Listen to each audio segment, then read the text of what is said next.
But why didn't you do it over the last 25 years? Because you weren't president. Because you weren't president screwing things up. You were a senator. And You're by the way, worst you were a president America has ever had. Hey, Come Joe, on. let me just tell you, Joe. I've done more. Okay, boys. Okay. That's like old news now, right? The debate. I love that. It's never going to be old to me. I'm starting to appreciate the debate more. Damn, I'm getting ready to do another famous flip-flop. This one on the debate. All right. By the way, go ahead. A warning. I think another Madigan flip-flop could be coming. Just a warning. Just every now and then it happens. All right, be on the lookout for that Madigan flip-flop here later on. All right, your Ben Joravsky Show for Friday, October 2nd is just moments away. But before we do this, we got to thank the following unions for sponsoring this program. Unions like the International Brotherhood of Electrical Workers, Local 9, their sponsors, as well as the International Union of Operating Engineers, Local 150. Thank you so much, unions. And, of course, today's Ben Joravsky Show is brought to you by our good friends at the Chicago Federation of Labor. All right, let's start today's show like we start a lot of shows with a song of the day. Frank has your song of the day, Ben, from Bob Seger, Old Time Rock and Roll. Oh, okay, I'm going to conjure up Tom Cruise in Risky Business with the Glasses on. Still like some old time rock and roll. Oh, yeah. Oh, move my soul. Hey, we never said they're good songs, all right? They're good, well-sang songs. The Ben Joravsky Show starts now.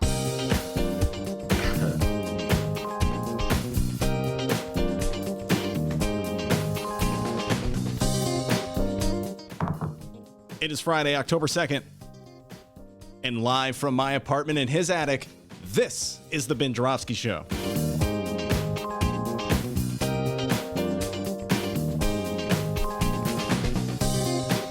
Today on the program, it's another Rummana Rundown with Chicago Sun-Times editor, Rummana Hussain.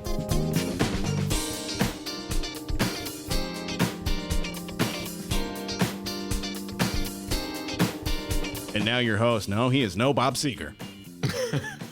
Chicago Raider columnist Ben Joravsky. Hello, everybody. Ben Joravsky here. We're calling this Positively Trump Friday. And here's why. Guess it's not a hoax after all, everybody. Donald Trump, President Trump has COVID. First Lady Melania Trump has it as well. I know this because the president tweeted it last night. Actually, I think it may have been after midnight. So technically it was early this morning when he tweeted it. And if Donald Trump tweeted it, Dennis, it must be true. I mean, if we've learned anything in the last 4 years, it's that, right? Yes. Now, come on, lefties out there. Donald wouldn't lie about this. We'll get to my lefty friends who immediately were doubting and skeptical about this, to put it mildly. Anyways, I said the word broke a little after midnight Chicago time. I'll tell you what I was doing, folks. I was watching a rough cut of movie maker Steve James' latest epic, A City So Real. I was actually watching the epilogue to a 4-part series Steve James did about the Chicago 2019 mayoral election. Steve James was kind enough to provide me with that. The show is going to drop in later this month. But here's the deal. The epilogue takes us from the early days of the pandemic, when we're sort of walking around stunned and the city's a ghost town and Mayor Lightfoot is riding high as our protector. And there's all those memes about Lori. Everybody loves Lori.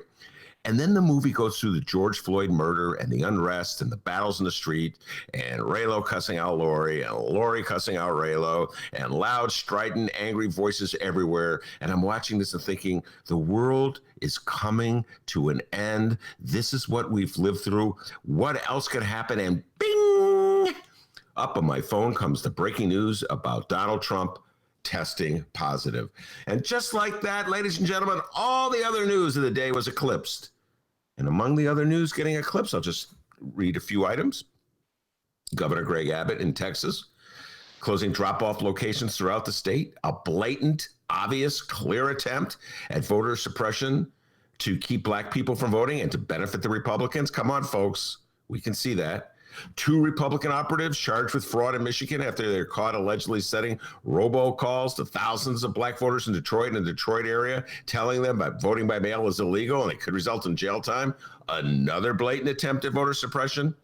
Melania Trump caught on tape dropping the F-bomb and taunting liberals and saying that she wore that I don't care jacket while visiting children in detention centers at the border in order to irritate liberals, which it did, by the way, Melania. Oh, so consider it mission accomplished. And it's like everything is going wrong. All the wheels are coming off the car, and boom. Out comes Donald Trump's tweet, and nobody's talking about any of us. Now, the first reaction of many Democrats to this, I must confess, D, I'm not going to cover this up. The first reaction to many of my Democratic friends, actually, take Democrat out of the sentence. A lot of these are just hardcore lefties. They don't even like the Democrats. I always try to educate people about the difference between a Democrat and a lefty, a liberal and a lefty. They all get clumped together in the age of Trump. Real serious lefties don't like Joe Biden and the Democratic Party, but they're going to vote for him because they despise Trump.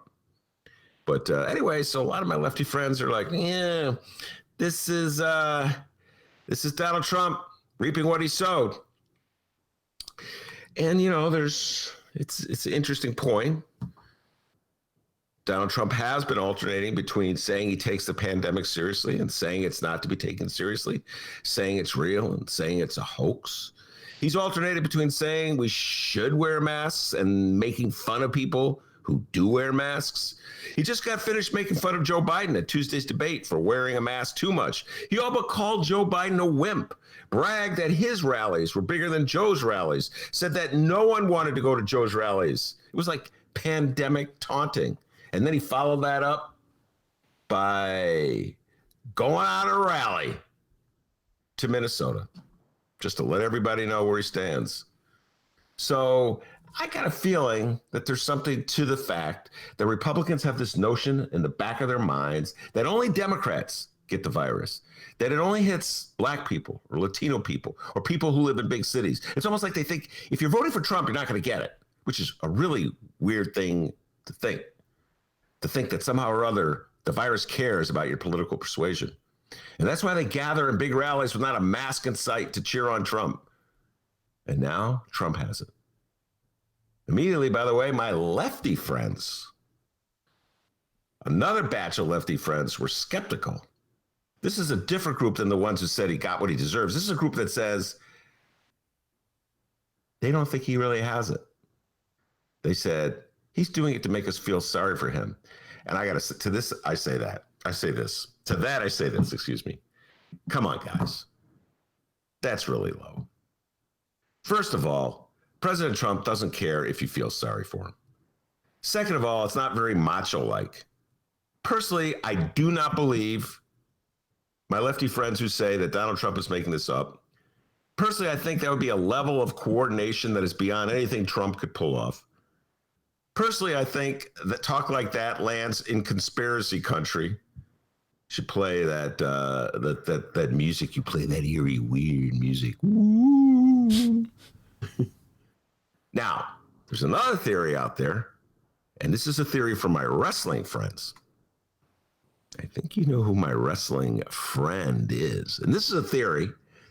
I will not release the identity of the person who put this theory in my mind. Guys, I think he's talking about me. Wait a minute, you was not.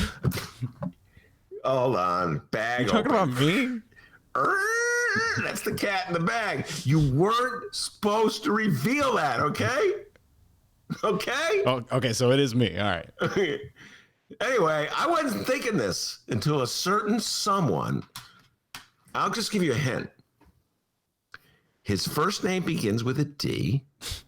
He comes from Alton, Illinois, and a lot of people call him the doctor. Not a doctor. How's it going? Anyway, this certain somebody said, you know, there's a classic wrestling move where when one of the wrestlers, it looks like he's down and out and about to lose, all of a sudden springs to life. It's like a miracle and beats his opponent. And the crowd's going, yeah, I thought it was over, but you won. You see this in a lot of movies, by the way. This is like Rocky. Rocky getting pummeled left, right. But all of a sudden, in the last round, he finds the energy. That's a theory. That's another theory. I don't buy that theory. Although, ever since a certain someone put it in my head, I can't quite shake it. Anyway, I'm going to take the high road. I'm going to be like Joe Biden. So I'm the low road in this scenario, guys. I'm going to take the high road. And on behalf of Dennis and myself, I want to say to President Trump, hope you get well. And hope to see you at the next debate. Right, D? Isn't this the high road? You're supposed to say things like this? Yeah, I don't know. Yeah. But I will say this. This pandemic is serious, folks. And I think it's time even the Republicans recognize this. This thing is for real. We got a great show today, everybody. Rummana Hussain will be here. We'll see if she believes in these conspiracy theories. Rummana Hussain, a huge wrestling fan.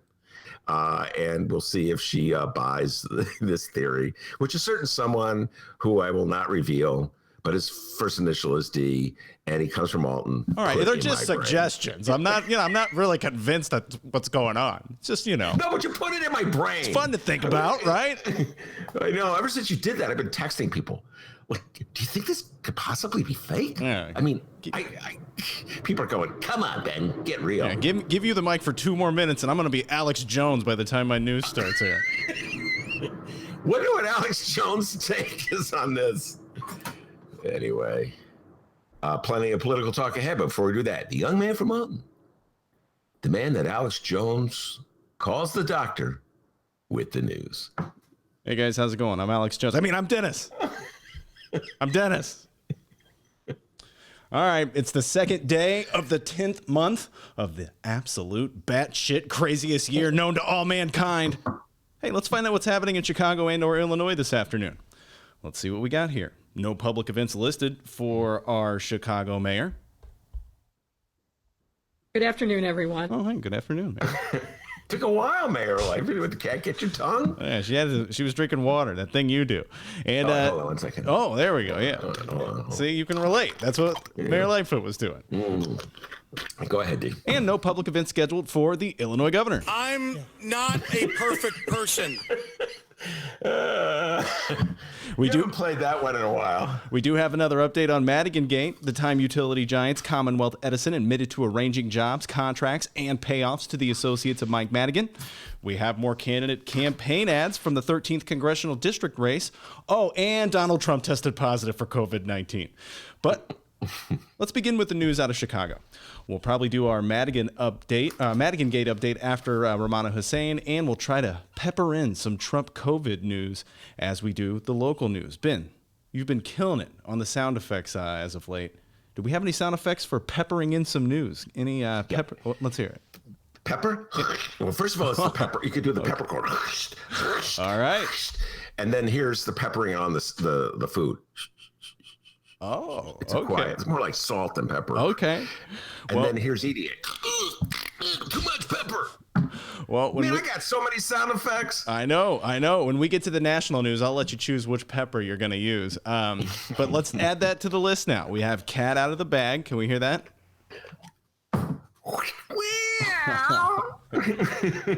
Incredible. We got flip-flop. What's the flip-flop noise? You're gonna hear another one of the. My problem with my flip-flops on Madigan, I can't remember. I flip-flop so many times. No, you think he should resign right now. Right now, you think he should resign. Oh, okay. Okay. I'm flipping flop again. Yes. Okay. Yeah, I couldn't remember. Now I remember. I'm all over the map. Man, Madigan would kick me out of his caucus. That's so many times. I can't depend on you. I need a rubber stamp. You're a flip-flopping machine. So you're out. Oh, come on. Give me another chance, boss. No, leave. I'm the rubber band man, Okay, let's just do the news here. The mayor has another administration change to deal with. She has no public events scheduled, so who knows? Maybe she's on Indeed.com right now, combing through resumes. You never know. What's it called? Indeed.com. Oh, yeah. Mm-hmm. The following comes from the Chicago Sun-Times. Frank Main and Fran the Woman Spielman. Mayor Lightfoot's deputy mayor for public safety is resigning just days after delivering a report outlining City Hall's strategy to tamp down runaway violence. Sources told the Chicago Sun-Times on Thursday. Susan Lee, deputy mayor for public safety, was appointed in June 2019 and was hired to shift Chicago away from a, quote, law enforcement-driven solution to gang violence, but had drawn up sharp criticism from aldermen who wanted Lightfoot to fire her. Ben Joravsky, what say you? What do we know about Susan Lee? Should we be concerned about another Lightfoot staffer stepping down? And what are the chances this lady resigned after seeing that Halloween costume the mayor was wearing during that press conference yesterday, huh? I think that's probably the reason. By the way, there was a picture in the Sun-Times of her wearing the costume. Listen, these are one of those palace guard stories that pop in the papers from time to time. The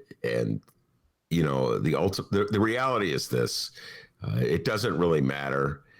Susan Lee comes to Chicago from California. She's probably going to go back to California, and it's an impossible position because there was so much controversy. And again, this is on my mind because I just saw this movie last night, which just brought back to life all the events that had taken place from roughly the end of May to the end of August, with constant strife, protests, violence, unrest, et cetera, and so forth. Raylo fighting with Mayor Lightfoot, Mayor Lightfoot fighting with Raylo. All these memories came back, and so someone's, like, either she burnt out or they go, you know what, let's get her out of here. We'll blame her. And this is classic Chicago. Oh my God, you got to know this, folks. In Chicago, what aldermen do, if they're getting heat from their constituents and they want to make it look like they're championing the interests of their constituents, they pick a fight with the mayor, but they don't really want to fight with the mayor per se, unless you're Raylo, because the mayor is a very powerful person and will be around for a while. So you pick some aide. It's like easier to beat up on. Really pick an aide who's not from Chicago, so doesn't have a constituency here, doesn't have a lot of friends here and allies, and then you beat up on him or her. And that's a favorite thing that aldermen do. I remember Alderman Ray Suarez was the master of this at budget hearings. Oh my God, Mick Dumke and I would laugh about this. He would be grilling some aide to Mayor Daley, making that aide sweat. And then Mayor Daley would come in the room, oh, hey, Mr. Mayor, bowing down to him. So it's an old trick that aldermen do. And so, Susan Lee is the scapegoat. They'll bring somebody else in. The reality is Mayor Lightfoot on the issue of policing has many difficult decisions ahead. Number one, she's got the police contract she has to worry about, how much money she can afford to pay the police officers. Number two, can she change the language in the contract that sets up a system to punish police officers accused of wrongdoing, as opposed to letting it go through the arbitration process as it does now. And then number three, there's the budget issues. Like, there's a movement to defund the police. I don't think it has a widespread support throughout the city of Chicago, but a number of the progressive aldermen, some of my lefty friends in the city council, are for it. So she's under pressure there. So, maybe it's time to get just a new voice in there, D. Or maybe Susan Lee just said, I've had it with this crazy city. I'm getting out of here as fast as I can. By the way, I cannot blame her if she came to that decision. I moved here in 1981 and 1982. By 1982, I was going, should I stick around this place? Place is crazy. And then 82 came 83, and Harold Washington was here, and I was like, yay! Anyway, I've been here ever since. Every day. A day doesn't pass. Well, since the pandemic, I don't do it. Where I don't go, I'm going to California. I'm going to get a Ferrari. I'm going to drive across the country. That's what I'm going to do, D. Here it is. What's the year? In the year 2020, and I'm still here. So it's politics, City Hall style. It's palace court politics. I wouldn't take it too serious. In a written statement, Lightfoot praised Lee as a, quote, invaluable member of my senior leadership team who has helped to lead public safety and violence reduction efforts. The statement said Lightfoot was informed of Lee's decision to resign over the summer and that Lee would continue, quote, in a consultant role on police reform, consent decree compliance, violence reduction, and youth diversion after leaving City Hall. Okay, now let's pepper in that national news. Ben, pepper, hit it. Hold on. Whoosh, whoosh. That's the pepper mill. Whoosh, whoosh. By the way, Gary Owen does a very funny bit about a pepper mill. That's all I'm going to say. Check it out. Google Gary Owen pepper mill. You love Gary Owen, don't you, D? Yeah, he's okay. He's good. Well, you're tough on the guy. All right, we had enough of the pepper. Too much pepper. Okay, hold on. Let me take some of it. I'll get a fork and scooping some of the pepper. There you go. Thank you. All right, let's get some updates here from what we learned last night, that our president, Donald Trump, has tested positive for COVID-19. Okay, now so far, Joe and Joe Biden have tested negative for coronavirus. As we all know, Biden shared the debate stage with Trump on Tuesday, but the two presidential nominees were instructed not to shake hands and remain several feet apart from each other. The president's campaign has announced any events involving Trump or his family will be postponed or held in a virtual setting. Let's see here. We got Bill Stipend. He said in a statement that all previously announced campaign events involving the president's participation are in the process of being moved to virtual events or are being temporarily postponed. Stipend noted Vice President Mike Pence would continue with his campaign schedule because he has tested negative, although it can take several days for coronavirus symptoms to develop. All right. Can you imagine Mike Pence trying to pull off a Donald Trump rally? I mean, we were talking yesterday about Samina Mustafa was my guest. That show is dropping this weekend, D. That's good. That was good. The tease. Thank you. You can download it on both Chicago Sun-Times and Chicago Reader websites and wherever else you download your favorite podcast. Go ahead. It was a fascinating conversation with Samina, and I urge everybody to check it out. But, we were talking about Donald Trump's rally in Minnesota and how he was targeting Omar, and he was in full Donald Trump bravado and talking about that if Joe Biden gets elected, there'll be waves of immigrants coming to our country, will be overridden, and they'll be all going to Minnesota. So he's like, once again, ripping away at the wounds, trying to pit one group against another, doing absolutely everything he can to whip up fear on the part of Minnesotians, particularly white Minnesotans. Let's be clear what he's up to. So I just can't see Mike Pence playing that role as convincing. Well, definitely not as convincingly as Donald Trump. He may believe everything Donald Trump says when he says that, but I just can't see Mike Pence slipping into that role. Just that shamelessness with Donald Trump just doubles down on whatever he's inane things he's saying. So, you could send Mike Pence out to Minnesota, who, by the way, is going to risk life and limb to see Mike Pence. Trump has a real cult following. MAGA loves Trump. It's like he said, they would support him. They've supported him, though. All cheats on his taxes, supports him. Accused of rape, supports him. Accused of extorting foreign ministers, supports him. Told his staffers to ignore congressional subpoenas, supports him. Maligns politicians, swears, curses, brags about grabbing women by their private parts, supports them. So I don't think MAGA would love Mike Pence quite the same way, D. Could you imagine Mike Pence trying to pull that off? Yeah. Well, to continue our wrestling theme this week, you said that Trump's like Stone Cold Steve Austin. I'm trying to think of what wrestler Mike Pence would be like. He's kind of like a IRS, the tax wrestler, Erwin R. Shyster. Just not that great, Wouldn't bring a big draw in, you know what I mean? By the way, No one knows wrestling quite like Dr. D. We are going to do this deep dive on wrestling. I'm going to bring Dennis. Well, we have another guest. This guy's playing hard to get, apparently, right now. He wants us to double his salary for what appearances on the show. But we're going to do the deep dive because I do not know what you call IRS. IRS. His name was Erwin R. Shyster, and his initials were IRS. And he was a tax guy. He was a tax consultant. And he was a wrestler. He came out with a briefcase and he had like suspenders and he'd go, "You better pay your taxes." That would be, well, the guy that I think of as pants would be Vince McMahon. Vince McMahon owns the Wrestling Federation. He's the owner, and he comes into the ring and he's just confident. He strides in there like he's the man. And then somebody comes in and challenges him. And this is what I think like Donald Trump's, someone comes in and challenges him and he buckles. He starts cowering, and he's got this scared look on his face, like, what's going to happen? And then that one scene where Steve Austin slaps him or something, and next thing you know, he's wet his pants. Remember that one, D? Yeah, of course I remember that one. Come on, dude. So, I think Mike Pence would be more of that role. You know what I'm saying? He would be the patsy. Who would Joe Biden be? Joe Biden. What wrestler would Joe Biden be?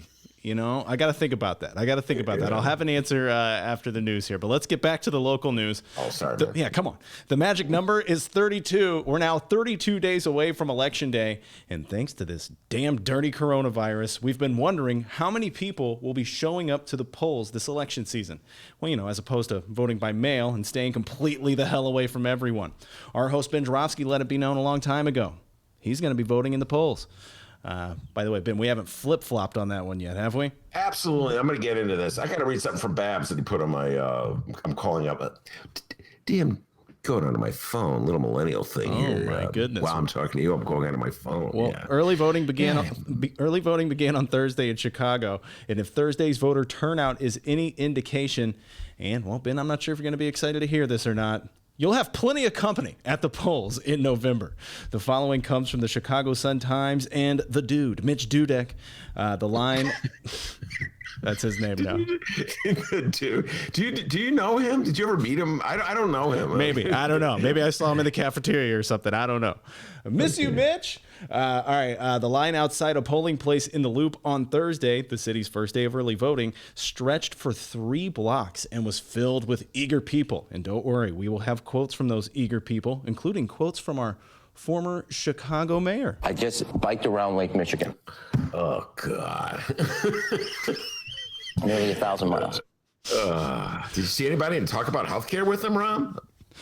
We don't have that quote. I don't have that audio. Sorry. But first, hey, let's read this piece from Dudek. A spokeswoman for the Chicago Board of Elections said that 186 in-person ballots were cast in the first 50 minutes of voting. By late Thursday afternoon, 960 in-person ballots had been cast, and a total of 8,276 mail-in ballots had been received. The early voting site downtown at Clark and Lake Streets, which opened at 9 a.m., will be the city's only in-person early voting location until October 14th, when early voting sites will open in each of the city's 50 aldermanic wards. Ben, this is good news, is it not? Yes. And now I'm going to read this message that Babs put on my Facebook wall. And it says, Jesus Christ, Ben. That interview with my guy, Professor David Ferris, didn't slam the door in 2019 until the 42-minute mark. Everyone's a critic, D. Hello. 2020 is calling. It's actually pretty funny. Trump is manufacturing a vote by mail catastrophe because Democrats showed their hand early, urging everyone to vote by mail.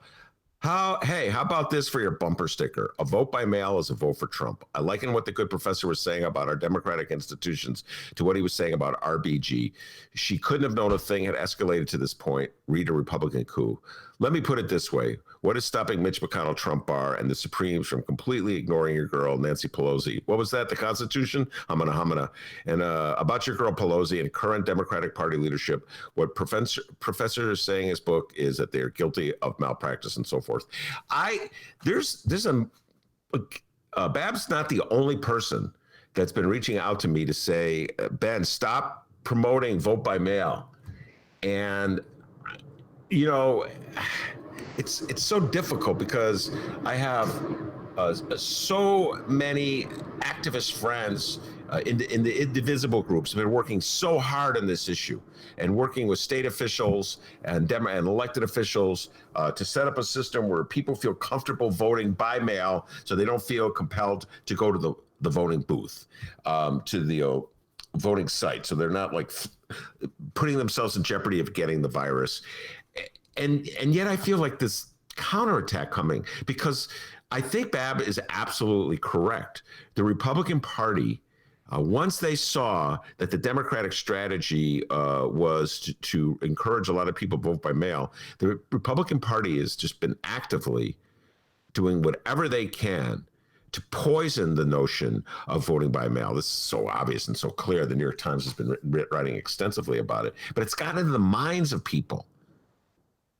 And so now so many voters I know are like, it's like a poison that seeps into their heads, and they don't trust the system.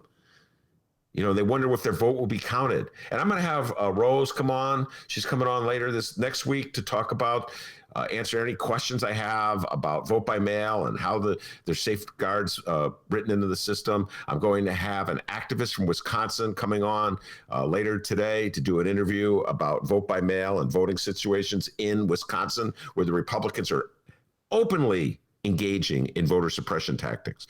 They know it's the only way they can win this election. They know it. They read the same polls we do. And they have inside polls as well. And that's why Donald Trump is playing the game that he's playing to try to, it really is just playing, it's a two-part process. One, it fires up his supporters who have this sense of victimhood, which is really bizarre, because they control two branches of government right now. And the other one, they have the other one is split because they have the Senate. So, but somehow or other, they think of themselves as victims. It's remarkable how Republicans do that. So it feeds their feeling of victimhood. And at the same time, it kind of gets Democrats startled. So I personally, D, I'm with the people who lined up, and I can't believe I'm saying this. Oh. I'm with Rahm Emanuel in this one. Whoa, all right. Yeah. All right. Well, let's read some eager voter quotes here. Okay. Here is early voter Harleen Ellen. She's 57 and lives in the South Loop. Harleen said, quote, "It's showtime." She allegedly fist bumped with her husband after casting their ballots. Her husband, Mike Kramer, said he was intensely thinking about these 4 years, and that he saw Thursday as the, quote, first day of another peaceful protest that will last over the next month. And hey, here's a bicycle enthusiast named Rahm. Former Chicago Mayor Rahm Emanuel was spotted voting at the polls Thursday, and he was kind enough to impart some wisdom on all of us. Here's Rahm's message to Chicago. Rahm Emanuel said, quote, "This is step one in citizenship. Exercise it. And if you're worried about the country, or you're concerned or want to make sure your views are heard, this is the way to do it. This is not the only way, but it's an essential way." Ben, how much have you missed that? Rahm addressing the people of Chicago? No, just you reading those quotes, how insincere that man is. It's just like, I'm going to break. Rummana go, "You just hate Rahm." No, come on. And Rummana's going to say, "You just hate Rahm." He's so insincere, Rummana. Oh my God. He doesn't care about, he doesn't care. When he was mayor, do you think he wanted a huge voter turnout? Here's my problem with the Democrats, my beloved Democratic Party. I've been loyally voting for these Democrats year after year. Maybe I should have my head examined. And they're like, on the local level, they do everything they can to discourage voter turnout.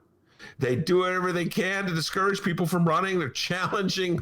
We have a whole system to challenge candidates, to make them think that they can't possibly win. So why even bother? You can't beat the man. Got to go along with the man. That's such a Chicago attitude.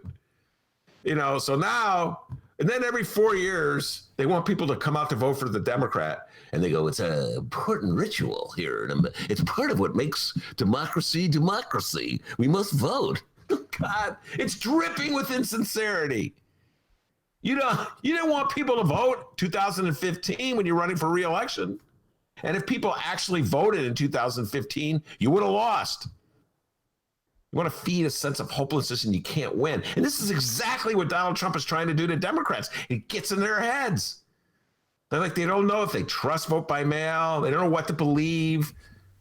They see these open attempts like these dudes in Michigan, the robocalls to black voters saying you get in trouble if you vote by mail. So, Rahm giving advice. Rahm lecturing on the democracy. Ah, yes, Rahm. That would be the same Rahm who buried the Laquan McDonald tape. Would it be, D? Wouldn't that be the same Rahm Emanuel till after the election? Yeah, I think, that's the same guy. But make sure no one sees us before the election. Can we tie this one up? Hey, shout out to Kyle on the live stream chat. Kyle goes, wait, is that the first time Rahm has spoken to anyone making less than $250K a year? And actually, Kyle, no, it's not. He talked to me one time. He was on the Fran Spielman show, and he was like, "Yeah, give me some water." Never forget. Can I tell that little story? Can I tell that? Yeah, little story? Go ahead. So for a while, when we were back in the studio, Dennis was the producer of the Fran Spielman show. So they did that show in our beloved little bubble. Rahm walks in. Hey, kid, give me some water. That's And you call this water? I want real water. No, he didn't say that. But anyway, when the show was over, Rahm turns to Dennis, goes, "Hey kid, beat it. I got to talk to Fran." He kicked him out. Oh yeah, that happened. I'm like trying to prepare for the show. Hey, get out of here. I got to talk to Fran. Get out of here, kid. Hey, kid, beat it, huh? So Rahm does talk to people who make less than $250,000, but he usually is only to order it around. Give me an ice cream cone. And put those sprinkles on top. All right, kid, move it, beat it. I'm Rahm Emanuel. Rahm Emanuel giving advice. Democracy is so important. I really believe in democracy. I read a book about it once. Democracy. Sorry, D. Go ahead. Emanuel said he voted in person because he had a window in his busy travel schedule to do so. I just biked around Lake Michigan. He's always bragging. I am so busy. I have places to go. The pandemic doesn't inconvenience me at all. I'm jetting here. I'm jetting there. I'm very important. And yet every now and then I fly home to be with the little people of Chicago. And unlike the former mayor, his wife, Amy, and their kids are voting by mail. Nearly 1,000 miles. Hey, Reverend Jesse Jackson also voted Thursday. Jackson said that the stakes are very high. Both Rahm and the Reverend voted for Joey B. Joe Biden. Shocker. What a shocker. All right, Ben, let's pepper in some more of that national news. Pepper, let's hear it. That was actually really good. That was damn good there. That sounded like pepper. I really think this sound effects career is taking off, D. I get a lot of offers. People, Joe Rogan called the other day, D, and goes, Ben, can you come on my show and do the cat out of the bag? I go, Joe, I'm really busy these days. I don't have time for the Joe Rogan show. I'm so jealous. Joe, by the way, if you're listening, I'll come on anytime. All right, update out of Washington here. The White House released a statement saying Vice President Mike Pence is not required to quarantine, despite Trump's positive coronavirus test result.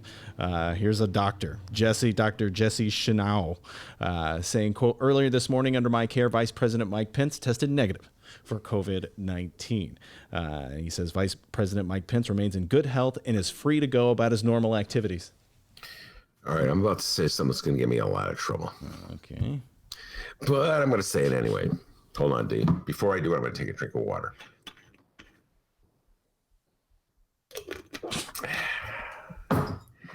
I don't believe those White House doctors. I'm just saying. Okay. You were calling me crazy in the beginning of the show. Well, you put that theory in my head, and I was protecting your identity. Because, could you imagine if WBEZ found out that you had theories like that? They'd be like, this is really disconcerting. Oh, you mean if WBEZ just listened to today's show? Because you kind of put me in that corner, pal. WBEZ would be like, We're very serious around here. What happened to your... All of a sudden, the screen went dead. Oh, no, we're good. We're good. We're good, all right. Ladies and gentlemen, we have the documents. Donald Trump's faking this whole thing. Damn you, China. Oh, man. This may be enough to get me to listen to Alex Jones, see what his theory is about this. Where he's taking this, because Lord knows where he could go with this. If it were the other way around and it was a Democrat, Alex Jones would be doubting. You know it, D. So I don't trust those White House doctors. And part of this is because the last White House doctor, I think his name is Jackson, he's now running for Congress. He was the one, we talked about this a lot. He was the one who said that he did a physical of Donald Trump. And Donald Trump weighed, I think it was 225 or 230 pounds, something like that. And I'm like, no. I could just take a look at that man and see he does not weigh 230 pounds. So ever since then, I just like, I just don't trust these White House doctors at all. So I'm a little skeptical, of anything they have to say. But I'm happy to hear Mike Pence is fine. He's going the campaign trail. I presume that the vice presidential debate is still on for next week, correct, D? As of right now, it says it's still scheduled. Yeah, so looking forward to that debate. Yeah, still waiting for Kamala Harris to go, hell no, stay away from me, dude. No, she tested negative too, by the way. So very happy to hear about that. Big fan of Kamala Harris these days. I can't remember where I was at the end of the campaign. I know I'm all over the map on Kamala, but these days I'm liking her. So I'm looking forward to that debate. Yeah, Kamala Harris. Perhaps we can do Zoom. Is that your Kamala Harris invitation? It's not that good. I don't know. Perhaps we could do Zoom. Not feeling that. Oh, okay. Well, I mean, it's no Pepper. Here's another update real quick here. Plot twist. Supreme Court nominee Amy Coney Barrett apparently had COVID in the summer. Really? Yeah, how did I miss that? I'm not surprised. That But you missed it. Wait a minute. This show is supposed to all be promoting my unbelievable knowledge of politics. How did I miss that? Let me write that down. I'm going to write a letter to someone chastising them for me missing that. You know what I'm saying? So those are that was a little Pepper in there. Ben, one more time. Can we hear Pepper? It's getting better. It's getting better every time. The turning of the pepper mill. That's the part you don't see, D. I'm actually turning it. Much like Gary Owen in that very funny video. Shucks. All right. And since we're talking about Election Day, what the hell? It's time for a 2020 Illinois general election candidate update. This is a 2020 Illinois general election candidate update. Yeah. Love it. All right. I got to say, the 13th congressional district rematch between incumbent Republican Rodney Davis and his Democratic challenger Betsy Dirksen Londrigan has become the sleeper hit of the Illinois congressional election season. These two have been throwing so much money in political ads, bashing each other, and personally, this local political news podcast producer can't thank them enough. Now, yesterday we played not one, but two pretty awful ads from incumbent Rodney Davis. One accused her of being a lobbyist. The other featured a nurse. Ben Joravsky then ripped the ads apart. It was a good time. Ben, refresh everybody who may not have heard it. Well, the nurse one was unbelievable. They scoured the state of Illinois to find a nurse that would say something nice about the Republican health care plan, which is really difficult to do since there is no Republican health care plan. The Republican health care plan is to get rid of Obamacare, which means to deprive people of the only insurance they have. So I would say that's like a negative health care plan. Remember Donald Trump in the debate? I got a great plan. Why anybody believes anything this guy? I got a great plan. It's in the parking lot in my car. It's in the car. What a plan. Look at my mask. And MAGA's going, yeah, I love this plan, man. And then there's the undecided voters. Well, he says he has a plan. If Donald Trump says something, it must be true because he's never been known to lie before. They got a plan. It's a great plan. So they found some nurse. The Democratic plan would close hospitals. The Republican plan would what? I don't know if the Democrats are going to close hospitals with their plan. What's the Republican plan? It's going to blow up hospitals. It's the most ridiculous thing in the world. They found this nurse. God. Yeah, so that's about what it sounded like yesterday on the show when Ben was talking about these ads. But dadgum, we have one more Rodney Davis ad to play for you today. But I'm happy to announce that we have not one but two Democratic campaign ads from Betsy Dirksen Londrigan. That's right. Excited about that. Let's hear these. In this first Betsy Dirksen Londrigan ad, BDL shows the people... She shows the people, hey, I can do what Rodney Davis does too, all right? I can hire some scary voice guy to freak everyone out with platitudes of how awful Rodney Davis is and throw some serious music under it. Take a listen. Rodney Davis tried to hide it, voted to keep it a secret. With mom and pop shops struggling to stay open during the pandemic, and so many denied relief, Rodney Davis's family got more than $1 million in federal help just 2 days after money was made available. No wonder Davis voted to keep the list of loan recipients secret. If Rodney Davis won't put us first in the middle of a pandemic, will he ever? DCCC is responsible for the content of this advertising. Well, that sounded like a guy with a hat on in a dark alley or something talking to you. Yeah, that voice at the end, it kind of went country on us. Did you notice that? Yeah. And the guy sounded like he smoked a pack a day. You know? Yeah. Why can't I get voiceover gigs? I could do that. I don't know. That guy was pretty good. That sounded like I said, some guy in an alley that you can't see, and he's got a hat on. Hey, listen up. Here's the scoop. You know, I hadn't heard that accusation before. I'm admitting that I don't know absolutely everything. Now I'm curious about that. How much truth there was in that accusation that she threw at Davis. Look, I would vote against Davis. Any Republican who has been largely silent, as Rodney Davis has been, on Donald Trump, get him out. It's as though you got to punish the Republican Party for its complicity in the Donald Trump movement. And I realize that most Republican voters have bought into Donald Trump. And they've given their soul to Donald Trump. And so it's the kiss of death for any politician or any Republican incumbent in a Republican district, a district drawn specifically for Republicans. I realize if it's not definitely the kiss of death, it's close to it to take a stand against Donald Trump. And yet, I thought it was Republicans who didn't believe in lifelong service, lifelong jobs. You know what I mean? I thought it was Republicans who were always chastising the Democrats for guys like Michael Madigan who have been around forever. I thought that was a Republican thing for term limits. So, you know what?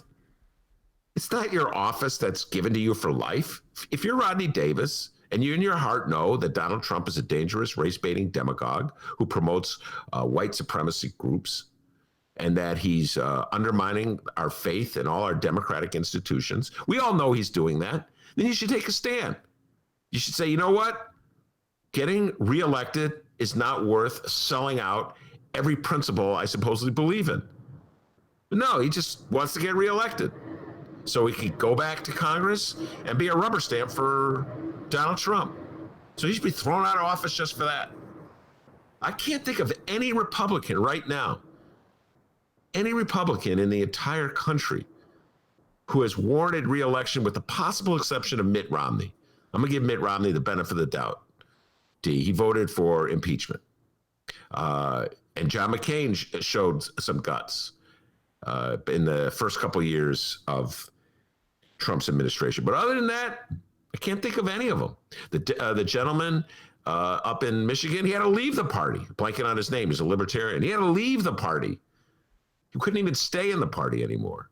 I know MAGA will turn on you. They'll call you a traitor.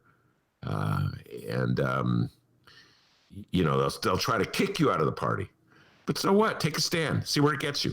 Maybe half the voters will stick with you because that could be the real silent majority. I don't know. I doubt it. I think MAGA has taken control of the Republican Party. And how far will you guys go? QAnon? Are you now going to embrace QAnon, Rodney Davis? You know, what if the Proud Boys start making endorsements? Are you going to look for their endorsement? What's the limit that the Republican Party will go as they move right to follow Donald Trump? I haven't seen anything this bad. This is worse than council wars.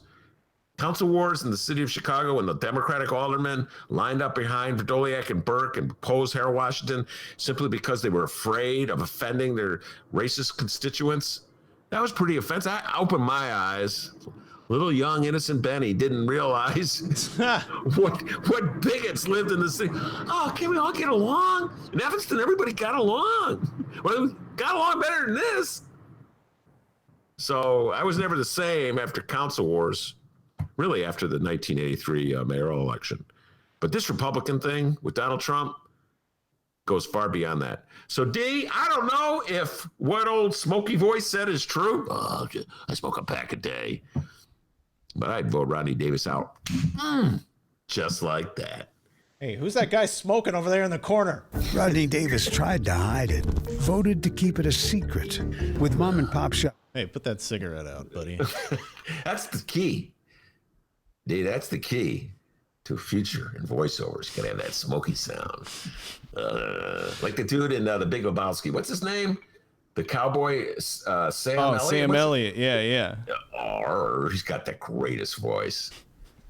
So he sounds like he smokes a pack a day, too. Go ahead. Probably does. So the gloves came off in that Dirksen Londrigan ad. All right, now the gloves are coming back on in the second ad as we get to know more about Betsy Dirksen Londrigan's story.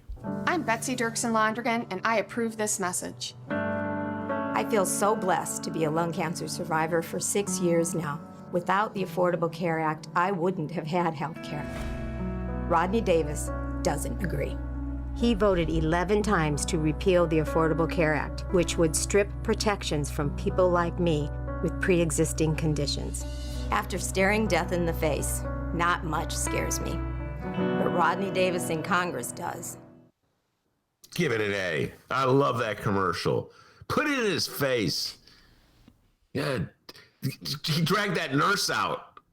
Let's get the nurse to rebut that. I mean, they're trying to get rid of healthcare. We should be going further. We should be embracing Bernie's plan. You know, that's the part of the debate with Joey B the other day that kind of irritated me. You know, he's doing this, I'm a moderate, I'm not with the Bernie wing, you know, and I'm like, we need health care in this country. I know so many people don't have health care, don't have health insurance, and we need it. God, we waste so much money on insurance. It's just frightening. So many companies, they up their premium. The premiums go up. They have to take the money out of the salaries of their employees. It's just an insane way to handle our business, and yet Donald Trump ranting and railing about socialist medicine, and Joe Biden, I'm not for that. Moving, same old story. So I'm with her. Betsy, put it in his face. Yeah, and it seems like we waste a lot of money on political campaign ads. Ads like the latest from Rodney Davis. Yes, we have a Rodney Davis ad to play, the incumbent Republican in the 13th Congressional District. Ben, just take a guess as to what this Rodney Davis ad involves. Well, if I had a guess, he's a Republican downstate. I would say he has to deal with a certain Michael Joseph Madigan. If Betsy Londrigan is lying to you.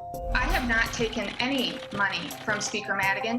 The truth is, Madigan spent nearly $300,000 to elect Londrigan. Londrigan also takes money from corporate lobbyists, even Big Pharma, breaking her promise not to accept corporate dollars. And those negative ads against Rodney Davis, paid for by corporate cash. A Madigan machine politician, Betsy Londrigan is lying to get elected. I'm Rodney Davis, and I approve this message. That's correct. You were right. How'd you know that? That's it. I'm flip-flopping again, D. I'm flip-flopping again. Oh, you know? No. Oh, no. I'm sorry. I know I'm supposed to hold off and make this announcement at the end of the show, but just the hypocrisy of the Republicans still dragging Madigan out to use him against Oh, my God. Rodney Davis, why don't you take a stand against Donald Trump, huh? Everything that Michael Joseph Madigan has done, Trump has done worse. You know that. I know that. We both know that. I know that you know that, et cetera, and so forth. But now you're going to just keep playing that Madigan record. Now, that's why I said the first flip-flop, D, my first position is, Michael, leave the scene. You've been there too long. Leave the stage. You're hurting the party. Remember that, D? Remember when I was saying that? Mm-hmm. That was the good old days. I think I was saying that yesterday, actually. Mark Brown's column. Yeah, that was a powerful column. But the utter hypocrisy of the Republicans using Michael Madigan as a tool when they look the other way at Trump. I can't deal with it, D. I can't deal with it. It's just like something connects and snaps. I think we have to leave the era of Trump before we can have any kind of legitimate political discourse in this country, because he has so tainted the Republican Party that you can't believe. The Republican Party is a little like the doctors in the White House. You can't believe anything they say.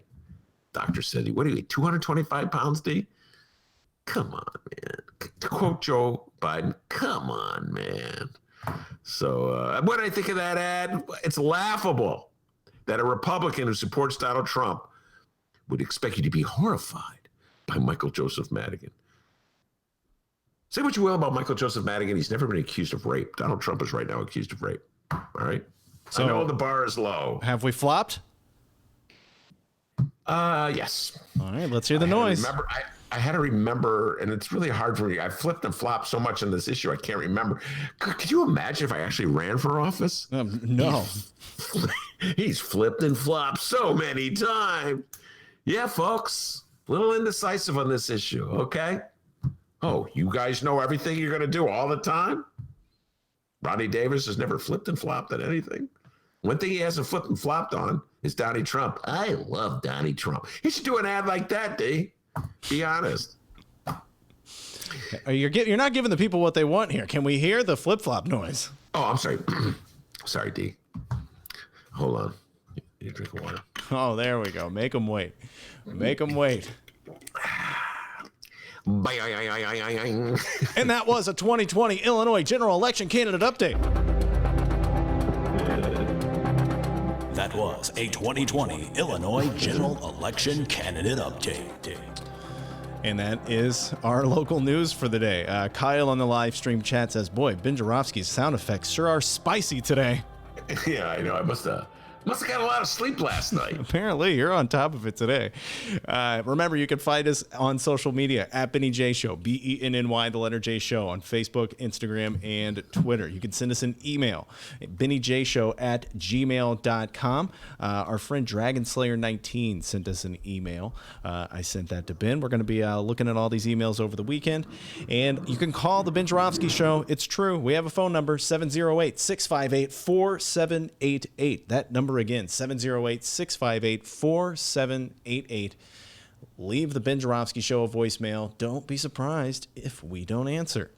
All right, we're going to go ahead and wrap it up here. Ben, anything you'd like to say before we take our break? No, except I'd like to give a little shout out, sports related, to my beloved Chicago White Sox. Steve, we haven't talked about them, but they lost yesterday. Oh, shucks.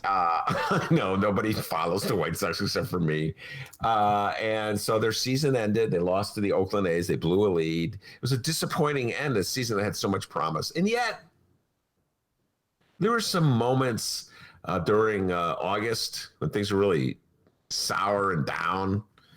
It was, I'm locked into my home because of the pandemic, that the White Sox gave me a little joy. So tipping my hat to my beloved Chicago White Sox. It didn't end well, but yeah, at least it gave me something to look forward to when they won. They went on a winning streak. They were hitting a lot of homers. I love Timmy Anderson. So better luck next year, Chicago White Sox. And we still have Madigan Gate to talk about as well. We're going to do that after our interview with Rummana. Right now, it's the man, Mike Girardi. You're listening to the Ben Joravsky Show. We are live from my apartment in Ben's attic.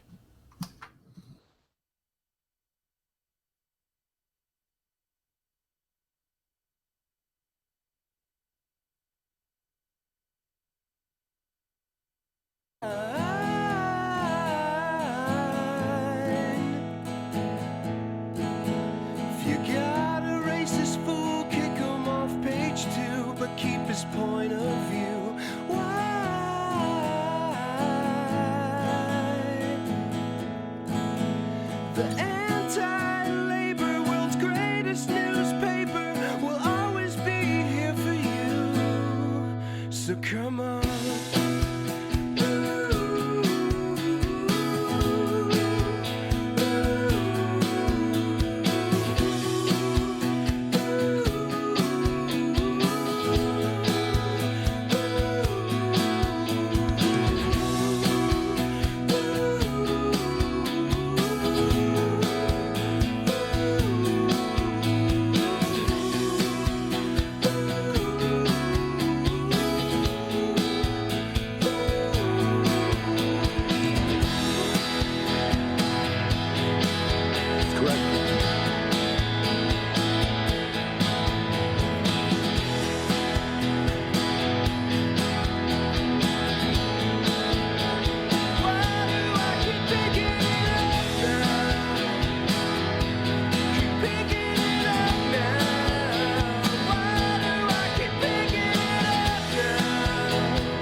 Rodney Davis tried to hide it, voted to keep it a secret.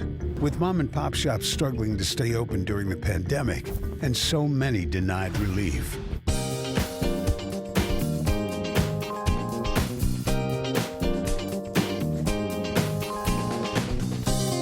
Hour number 2 of your Ben Joravsky Show is brought to you with...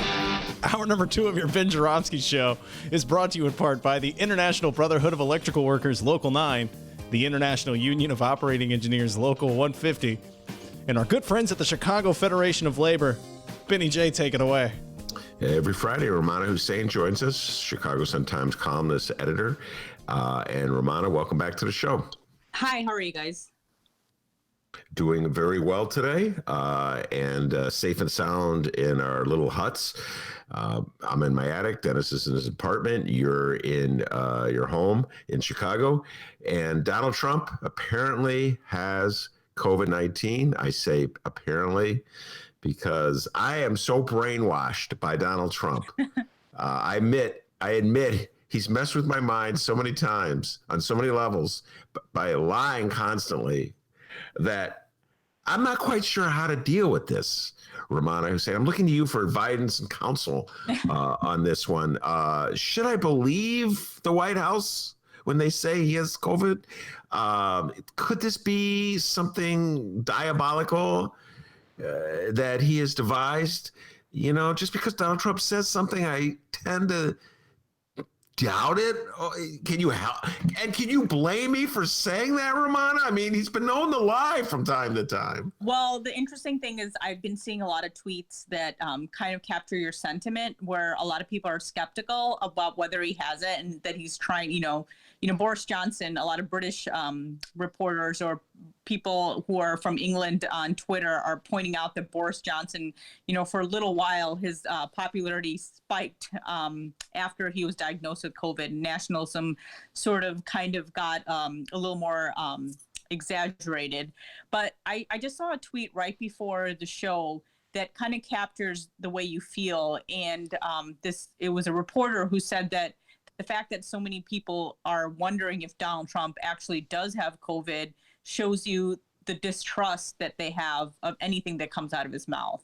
So there are tweets that are capturing what you're saying. And I have been seeing a lot of people that I know are also pointing out that after the disastrous debate on Tuesday and his performance, they wonder if this is also some sort of performance. So I have seen that and I've heard that. So you're not alone in that feeling. I know I'm not alone. And I know I may be one of the few people willing to openly say it, Yeah, I think so too. But I know I'm not alone. That'd be the only one to openly say it. Ben will say anything. Get him to say it. But help us out here. Talk a little bit about like your reaction when you heard it. Where were you, and how did it hit you when you confronted it? Well, I have to say, so I was actually out with a colleague last night. I hadn't been to the West Loop since March. So we actually ate near the Sun-Times yesterday.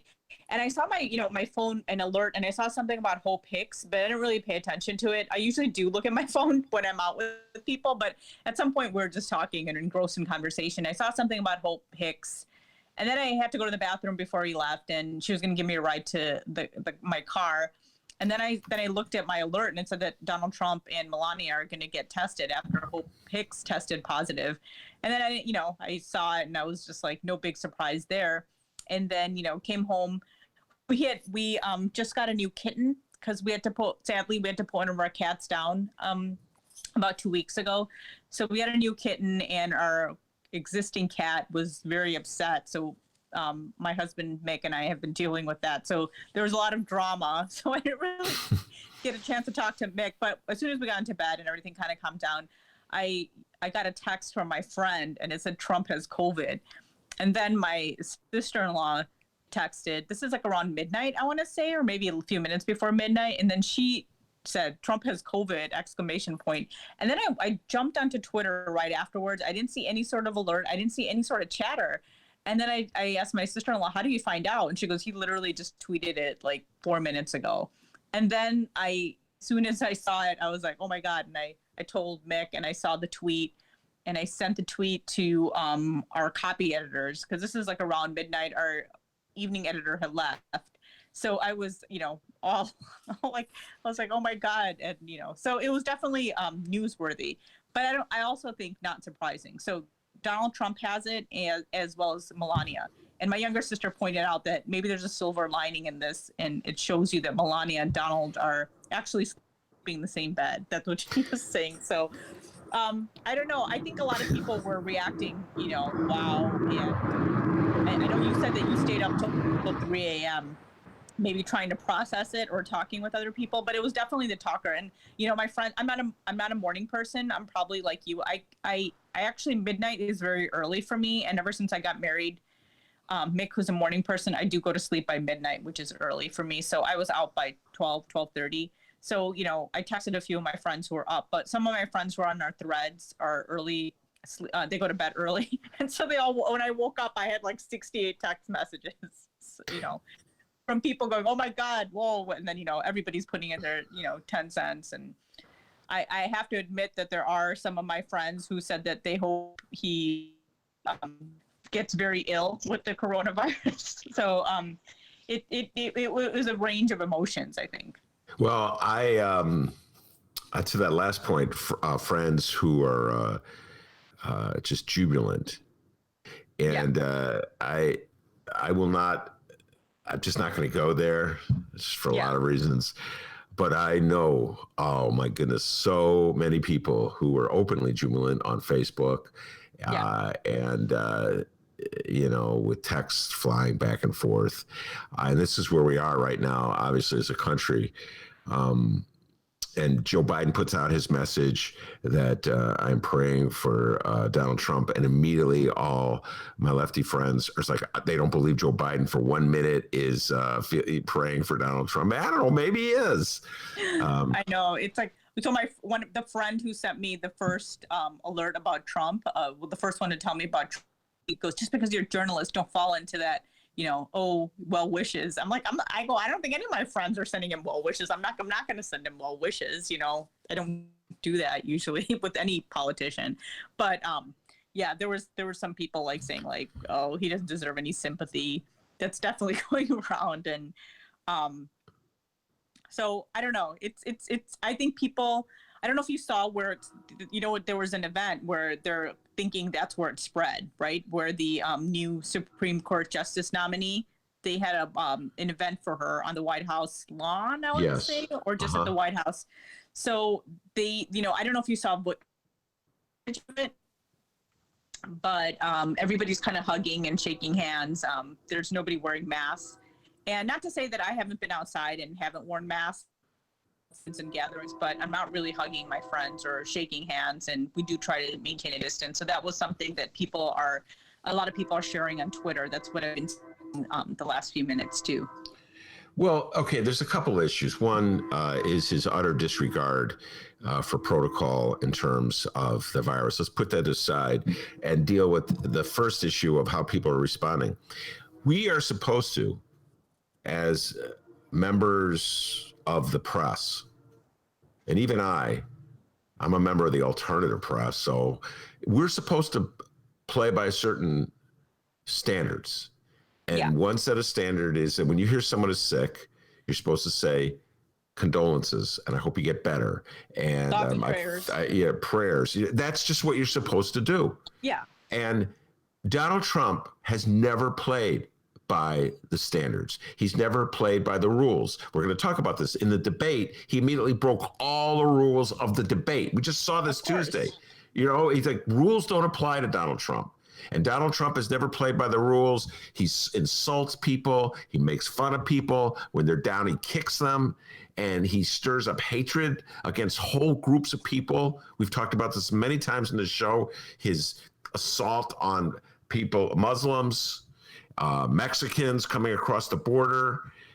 So this is a man who's never displayed any sense of protocol. When Ruth Bader Ginsburg died, he had named he made it clear for within an hour. Oh yeah, an opportunity. I'm going to take it. So it's hard. You follow what I'm saying, Rummana? Yeah, of course. I mean, there are a lot of have face it. The one key take is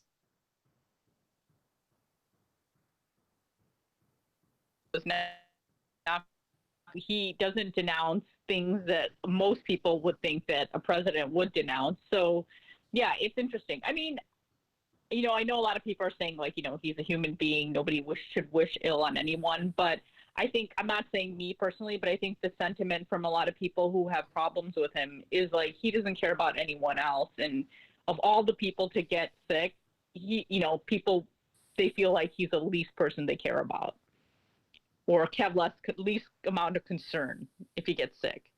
Yeah. So I understand why somebody would have. Yeah.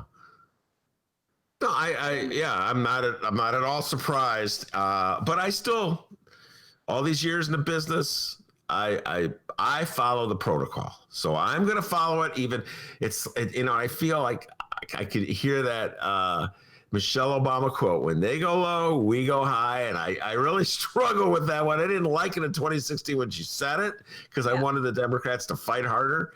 But in a moment like this, even with all the doubts, that's good. I'm really trying to go high, doing the best I can. What if Ram got COVID? Okay, I was making fun of you before the last segment, before you came on. I was like, she's going to give me such grief because she always says I hate Ram. if Rom, I know you'd send thoughts and prayers for him. I would. I think more people yeah. would. I think you would too. Yeah, I don't have the antipathy toward Rahm that I have for Trump. I think Trump is a more evil person than Rahm Emanuel. Rahm Emanuel is just such a blatantly insincere person. And we were talking about his quotes in the Sun-Times today. He voted early. Yeah, and, I saw pictures of him. Yeah, the bright one some reporter got a hold of him, and he started giving these quotes. And I wish I almost would have called Mick Dumke, your husband, because we share these things. Rahm saying, "Oh, democracy is really what counts." It's like, I don't believe a word you're saying, Rahm. I don't believe you care about democracy. So that's kind of my attitude about Rahm. But it's a different attitude toward Donald Trump, completely entirely. I know. I was teasing you. I don't want Rahm to get COVID either. I hope people know that. Yeah, and I don't want most people to get COVID. I have to say 99.9%. I don't want people to get COVID. No, and I want COVID to disappear really fast. So let's get that one. So that said, what Trump did before the announcement was so offensive. And I had a conversation with your good friend and regular on the show, Samina Mustafa, which is dropping this weekend. Donald Trump's speech in Minnesota was one of the most offensive things I had heard in a long time. Just blatant appeal. This is coming right after the debate where he would not criticize white supremacy, would not take a stand against. He gave a shout out to the Proud Boys, which it's so weaselly. He won't even back down on his weaselly way of addressing that, like pretending he never heard of the Proud Boys, doesn't know who they are. What a joke that is. Yeah. He knows all about Antifa, but he doesn't know anything about the Proud Boys. Okay. No one believes that. But it coming out of the debate on Tuesday and going into the rally, it seemed like he was doubling down on trying to stir people, just like this anti-Muslim sentiment, and try to whip people up and fear over refugees coming to our country, pouring into our country. Is that how you took that as well? I actually didn't even pay attention to that because I was still kind of reeling from the debate. But no, whenever he says stuff like that, that is riling up fear. That's all you have to say is, Muslims and, people react a certain way. And he's just kind of feeding into those fears that a lot of people have. He says Muslims, Mexicans, Muslims are terrorists. That's like code for terrorist. And Mexicans is code for taking, working class white people's jobs. Right. So I just think it's like, I don't know. I think at this point, it's really interesting that anybody is undecided. I would think everybody knows what they're going to do. But I think that anybody who's on the fence has got to be someone that leans a little right. And they're just, so he's kind of feeding into that. Okay, let's just keep feeding into that fear. So whoever has doubts about whether it's me or Biden, let me just keep feeding into that. Because there definitely is that base who that is their major concern. Yeah, and it's pretty ugly stuff. All right, let's, before we leave Trump, I got to ask you about the Melania tape. I talked at the start of the show about how the announcement that Trump had COVID just overwhelmed the news cycle, and there were some stories that were breaking that were very critical about Trump and the Republicans and the efforts they're using to intimidate voters and undermine people's belief in vote by mail. But one of the stories that broke was the Melania tape story, and that has completely been eclipsed by the news that Donald Trump and Melania have COVID, according to the White House anyway. So I sent you the story on it and may give you a homework assignment to listen to. This is up your alley anyway. The Melania tape story, why don't you give folks a little background on what went down and then your thoughts on it? So basically, I read the story. I didn't listen to the tape, I have to admit. So I did part of the homework. So I get a C maybe. But anyway, I read the New York Times article. So in a nutshell, Melania had a former, she wasn't an advisor, right? She was an assistant who, I guess, deflected and left the White House, and she has written a tell-all book. But anyway, she has some quotes there's some telling quotes in the book about Melania kind of going berserk over Christmas decorations at the White House. And more importantly, when she was wearing that Zara jacket. I'm sure you didn't know that jacket was from Zara, or even know what Zara is. When she wore that, I think it was a Zara jacket. It was a jacket to go visit refugee or Mexican children, I believe it was, at the border. And the jacket said something in essence, I don't care, do you? I don't really care, do you? Something like that. And then so the assistant, I believe, the former assistant recorded her in these conversations where she's just so, she seems very sensitive to the way that she's described. And she's like, I just wore that jacket to get the liberals all riled up, and it really worked. That was that was her purpose. And then she was just kind of focused on, according to the tapes, focused on how she was being perceived by the media. And she said the Obamas never would have been treated that way. And then she talks about, Donald Trump and how everyone thinks that she's complicit in the way he behaves, which I think was kind of interesting. She didn't say anything like, I don't really think like him, but she was like, why they would never do this to the Obamas. And then she seemed very flustered and just very frustrated with the way she was being portrayed in the media, and was, a lot of people, like when I saw that jacket, I wasn't sure what she meant by that, or, and so a lot of people were offended by it. I'm like, maybe she just wore the jacket because she liked it, but clearly she wore it to send out a message. So a lot of people thought it was very offensive. The fact that she was going to go visit these children on the border, and she was wearing this jacket, meaning, being very flip about a very serious situation. And, and I think the tapes also discussed or talked a little bit about how her reaction to the children that were in cages. I'm forgetting what exactly was said. But, the White House is obviously saying that this former assistant is just trying to make money off of, the book. But I think it's very telling. I think initially a lot of people who are anti-Trump felt like Melania was a victim, but as time went on, they felt like she was just as bad as Donald Trump, or just, part of the plan, or, on with the program, I guess you would say. Well, put it this way. I take a look at Melania Trump, and I take a look at Donald Trump, and I can't believe that she really loves him. I'm just speaking my mind here, okay? I mean, they're public figures. I'm allowed to talk about them. I don't think you could possibly look at Melania Trump and Donald Trump and say she sincerely loves him. I just have always assumed that she saw him as a fast way to making money, to having a secure lifestyle, to getting citizenship. It's all worked out well for her. Yeah. She has to put up with him. He was sleeping with Stormy Daniels, 3 weeks after their son was born? So come on, Ron, let's be real. I mean, what kind of marriage is this? I know. I don't think it's like a relationship that's based on love. I have to admit that. I mean, I don't know. I mean, I'm thinking most women would look at Donald Trump and just see him as a meal ticket. That's just my opinion, because I don't know what other appeal he seems to have. I'm just saying that from a woman, not as a reporter. You're saying, and I'm saying it as just an observer of life. Yeah. And exactly. so, and there's definitely women, I'm not, there are women and men who look for partners who make a lot of money, and they end up with them, and they're basically their trophy wife or trophy husband, and the husband or the rich wife or the sugar mama or the sugar daddy, right? Yeah. So yeah. I think it's a sugar daddy situation. It's a transactional thing, and so that's fine. They made their deal. They're adults. I pretty much leave Melania alone. I have a position to just leave the family out and just concentrate on the person who's in power.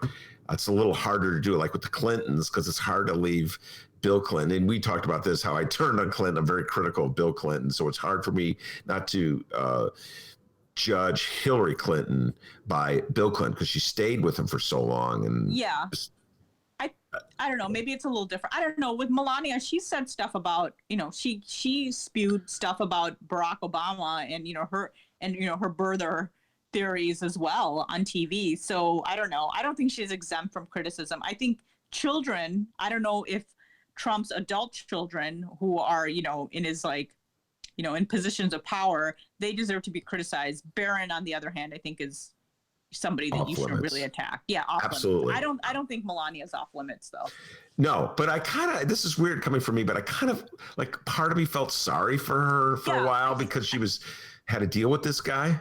I think a lot of people did. Like, you know, they're like, okay, fine, she made this deal with this guy, but she didn't deserve this. You know what I mean? Or maybe she didn't know, or maybe she didn't know that he was this bad. You know, I have a hard time feeling hard time believing that they have a normal relationship. I mean, we always see these videos of her. I mean, there's been more than one video of her swatting his hand away, right? So the fact that she's always doing that, it's just very telling. It's like she can't even like fake the affection.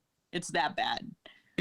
Yeah. But then after I saw this tape or listened to this tape when she was saying why she wore the "I don't really care" jacket, I'm like, you know, maybe you've been hanging around Donald too long and he's starting to poison your brain. And but no, I'll tell you one thing. I agree with the White House. Melania got set up by that former aide. The former aide did it to sell the book. No doubt about it. I'm with you 100% White House on that. That said, she exposed her real beliefs in that tape, whether she was set up or not. Do you think Melania thinks Donald Trump is smart? That's my question to you. No.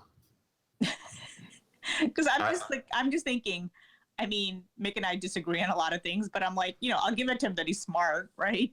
So like, I just like wonder, does she think that he's actually smart, and does she like believe everything that he says? I just have to wonder sometimes. Okay, now you're really, what do you mean by smart? Look. Like, does she think that his ideas and what he says are actually interesting, like thoughts? Like, does she find him, like, I don't know. I'm just wondering if she finds him, intelligent. Like, does she think that the things that come out of his mouth are actually intelligent? I'm just wondering.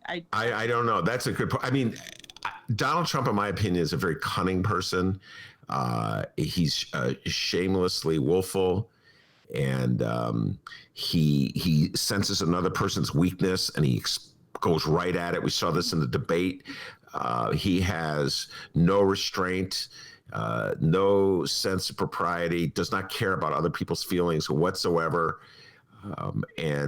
So I don't know if I've said anything that was virtuous among all his attributes, but these will get you far. Donald Trump has come to Chicago, Rummana, think about this, snatched the land that once housed our beloved Chicago Sun-Times, built this enormous tower on it, got the leaders of the city of Chicago to greenlight it and putting his name on the tower. And now he openly just takes advantage of our violence and our pain for his political purposes. So on one hand, that shows a tremendous willfulness and brazen shamelessness, etc. But I don't think there's anything intelligent about it. Do you follow what I'm saying? No, I'm just trying to distinguish. I definitely do. So I don't know. Maybe Melania is impressed by that. I just have always thought it was a simply transactional deal. He got a beautiful woman to stand on his arm, and she got a sugar daddy. Come on, I think even MAGA hat people must believe that. I don't know. I think some of them are just like, wow, he was able to like get this woman to be his wife, and I don't know. I think some of them believe that she was actually charmed by him. I think that. I don't think that, but I think some. What's your sense of how women are going to vote in this election? I can only tell you how Indian women who are Muslim are going to vote. I can tell you that. I think I don't know, women, I can't speak for white women. I can't speak for white Christian women, I guess, or white women who are like living in smaller states. I don't know. I can't speak to that. I think a lot of women that I know don't like Donald Trump. But we saw that in 2016, wasn't it like 50-something% of white college-educated white women voted for Trump? So he does have some sort of female following. That doesn't mean that, like, you know, most women that I know or you know are going to vote for Trump, but he does have a following. Like I've said to you before, I'm living in the city of Chicago. When I step outside of Chicago, it's a different world. Yeah, I think it was 53% of white women. I don't know if there was the college educated. I have to go back and look at it. That allegedly voted there for was a college educated white women stat, and it was about 50%. 50, which is astounding to me. So my guess is that it's gonna fall at the margins, but that he's gonna have a lot of support. That does upset me. I have to tell you, Rummana. Yeah. That's where we are in America right now. All right, before we leave politics completely, I got to ask you, are you going to vote by mail or are you going to vote in person? I think I'm going to vote in person. A lot of people that I know are worried that they won't be able to vote in person. I think something's going to happen. They're going to vote by mail. But then there's also this sense of what Donald Trump has been doing with the U.S. Postal Service. So I know a lot of people are worried about that. I usually have always voted in person, and I always vote on Election Day.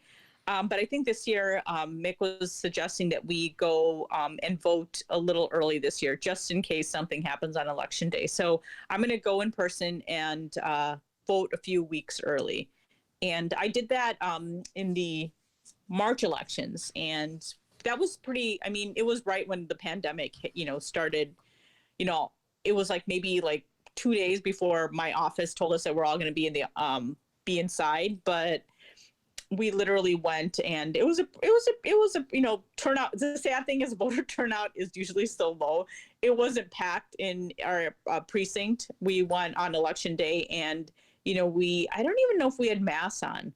I'm trying to think because it was so early in the game. I think it was so early in the game because Mick and I didn't have masks initially because, people were talking about, leave the masks for all the medical professionals, and Mick and I didn't have any masks. And then we ended up making the first ones we made were with old cotton T-shirts. So I don't remember going in with a cotton T-shirt on my mouth. So, but we were wiping our hands a lot, and we washed our hands before we went out. Mick actually went out and hung out with an alderman that day. Well, that's a frightening thought on levels. And then we were told to hunker down. I think a day or two later. So. Well, I'm voting in person, and I just view it as similar going to the Jewel, and I'm going to be wearing a mask. I can't remember. I was talking about with my wife today. Were we wearing masks? And I think I was, but that could be my imagination. I can't remember. It's just March. One thing, I mentioned this already. I watched Steve James' movie. He was kind enough to send it to me, A City So Real, which is coming out in a couple weeks. Oh, aren't you and Mick in it at the Hideout? Well, we're in the... that didn't make it to the movie. It got cut. Are you sure? Are you sure? Because I got a text from a friend last week who was part of some anti-racism initiative, or I don't know, it was some sort of initiative. There was a good cause, and she told me she watched the movie and saw Mick in it. Oh, maybe that. I just can't remember. I thought it got cut. Just so you know, I saw it just last night. I watched the epilogue. So there's a 4-part series, the main part of the movie is about the 2019 election. It's an excellent movie. I can't say enough about it. We're going to spending a lot of time, future shows talking about it. Rummana, we're having various guests on who are in the movie, and Steve James will come on. But anyway, this is the epilogue to the movie, and so it deals with the events of the summer. It deals with the events roughly from the time of the pandemic hit to the end of August, and it has all the unrest. It's really troubling watching it again to realize what we went through this summer as a city and as a people, et cetera, and so forth. But the opening, it took me back in time to March when the pandemic was first hitting, and it just was a whole different mindset. We've got accustomed to it to a certain degree. All of us have. We have a certain comfort zone that we exist in terms of the pandemic. I know you're no different than anyone else. The things maybe you'll venture out with friends more than you did, but in March it was like a ghost town, and that's what the movie really conveys in the first scenes. Oh yeah, I think March, April. I think it was up until end of May that we went into phase 3. I think early June. But yeah, March, April. My mom, I go to my mom's house once a week to work, but I remember at the beginning, I would just stand in to see her. I would just go stand by her garage, and she'd open the garage and sometimes give me food and stuff like that. Yeah, we're all I didn't see a lot of people the first couple of months. Yeah, that movie and the movie really conveys it. So when I just think back to Election Day, I probably was wearing a mask. I know I was afraid. I know I was like nervous. Let me get through this. Let's get this vote in and get out. I bet you didn't, because this is like right when it started. Because we all thought we were going to be in the office on Election Day, and we got an email right before that we're not. And I don't remember wearing a mask. I don't think we wore masks. You know, you're probably right, because now that I'm thinking about it, Election Day was the last day that Dennis and I were in the studio. I voted that morning, and then I went to the studio. Our guests did not come in. They called in, and the next Wednesday, the day after Wednesday, I was in my attic doing the show. Yeah. So you're probably right. You're probably right. Probably was not wearing a mask. Wow, what a different era. All right, what's your recommendation, Rummana? What do you got for us? Well, I'm still watching Schitt's Creek. I'm still enjoying it. It's a quick show and quick to binge. It's easy to binge, I think, and especially during the pandemic. So I watch a couple episodes after work, and then before I go to bed, I watch a couple before I go to sleep. So yeah, I'm enjoying that, and I know one of the things that we're talking about, what we may be seeing is Sofia Coppola's new movie, On the Rocks, is it called, with Bill Murray and Rita Jones. So that's something, and I know I was telling you right before the show about how now I have a little mixed feelings about Sofia Coppola. I remember watching, what's Bill Murray's last movie now? Lost in Translation. Lost Translation. I remember liking it a lot, and I had a friend who really hated it. And you told me it weren't a big fan, and I thought it was really good at the time. Do I think it wasn't never my favorite movie? I liked her Virgin Suicides better. But the last couple of years, I've been reading a lot of critiques of the film Lost in Translation by people who are actually Japanese, and a lot of Japanese American people, and they just basically talk about how they thought the movie was actually very, they said it was like, it was like they had a lot of caricatures, and then, they're like, Japan is basically used as a prop for like these crazy white people's problems and stuff. And then I think what's made people sour to it also is because Scarlett Johansson's in it. And I mean, she's a great actress, but she's made comments in the last few years that have offended people, especially people of color, and particularly Asians. Because at one point she had played a character that was supposed to be an Asian American character, and then when she was asked about it, she pushed back and said, "I should be able to play whatever I want.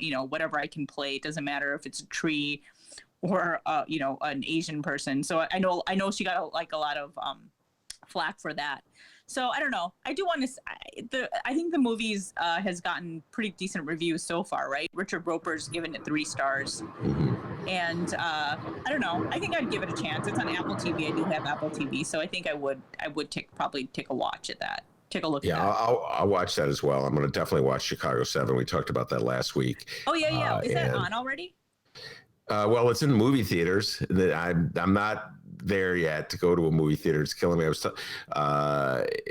I'm just not ready to go back to movie theaters. So I'm waiting for it to drop on Netflix, and then I'll watch it. We're probably going to dedicate a whole special show to it. I have a mini obsession with the Chicago 7 conspiracy trial, Abby Hoffman.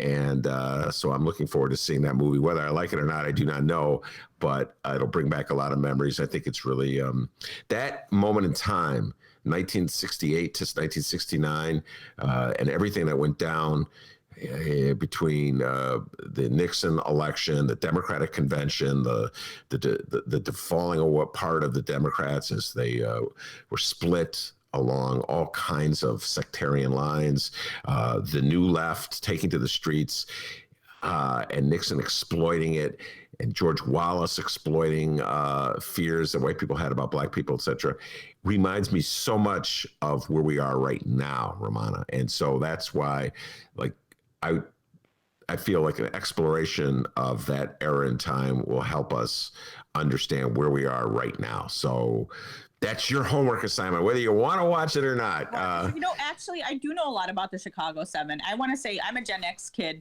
When we were in high school, like, learning about the 60s was like everything. That's all that was a big deal. Like, it wasn't that long ago from when I was in high school.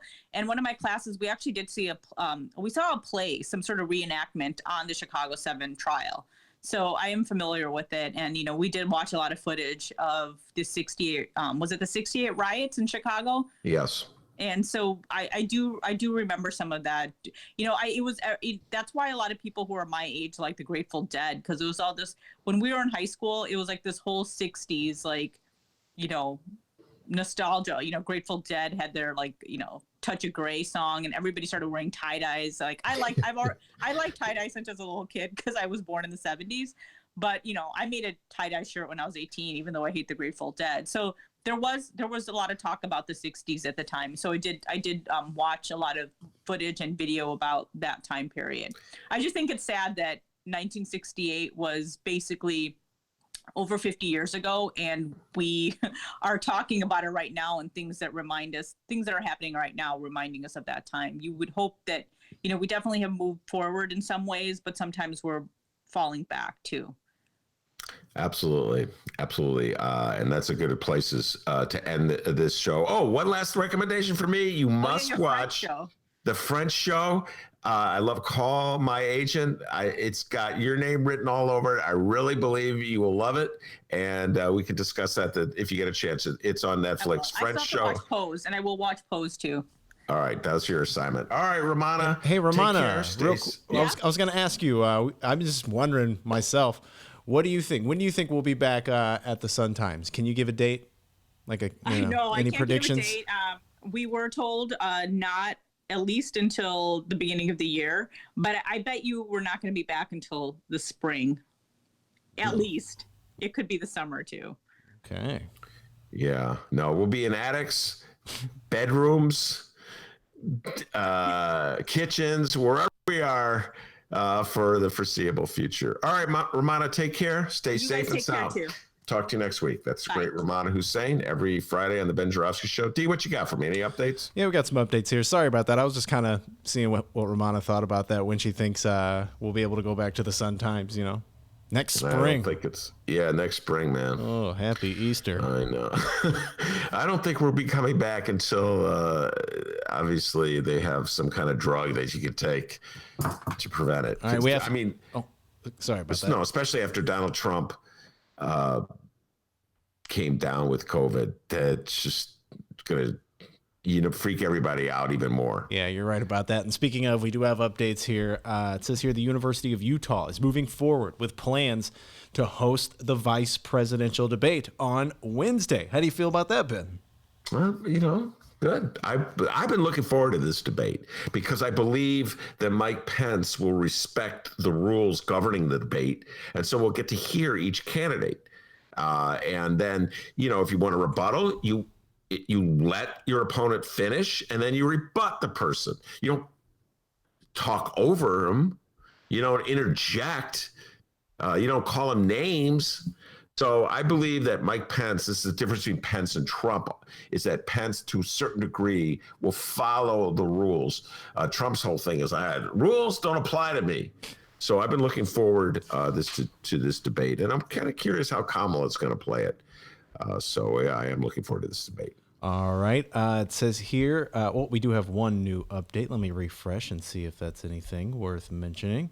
Let's see here. Okay, yeah. Larry Kudlow, a senior economic advisor at the White House, said Trump appears to have a very moderate case of coronavirus. So Larry Kudlow, yeah. There's that. Okay. Dr. Scott Atlas gave an interview to Fox News earlier today in which the White House advisor predicted the president and the first lady would make a complete, full, and rapid recovery and said there is zero reason to panic. But, well, we got a little pushback here from a guy who I guess he's one of the stars of the week, Chris Wallace. For good or bad, I'm not sure. But Fox News anchor Chris Wallace, who moderated Tuesday's debate, took issue with trusting Atlas as a source of information. I have some audio here. Let's hear it. Anytime. There we go. Fox has obtained an exclusive interview with Dr. Scott Atlas, who you know is a special advisor on coronavirus to President Trump.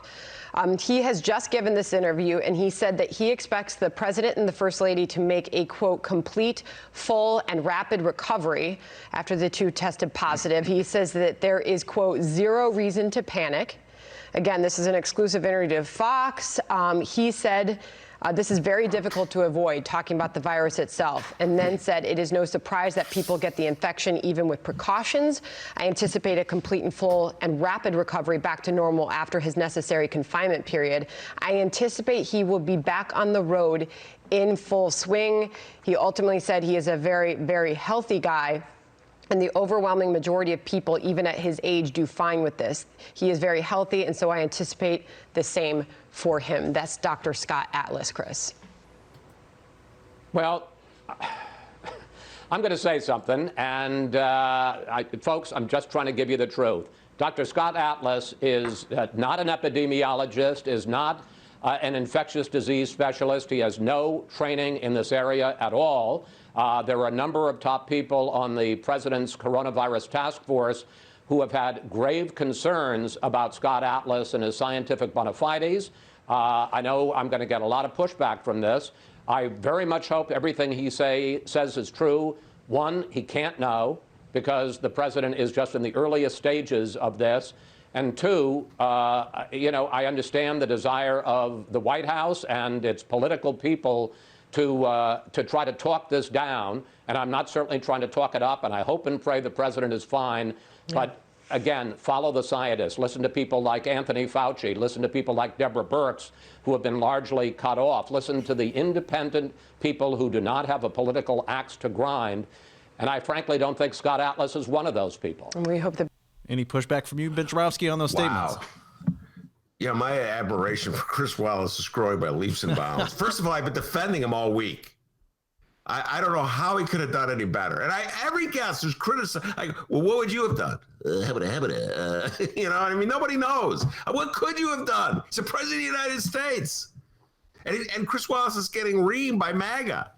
They thought he was unfair.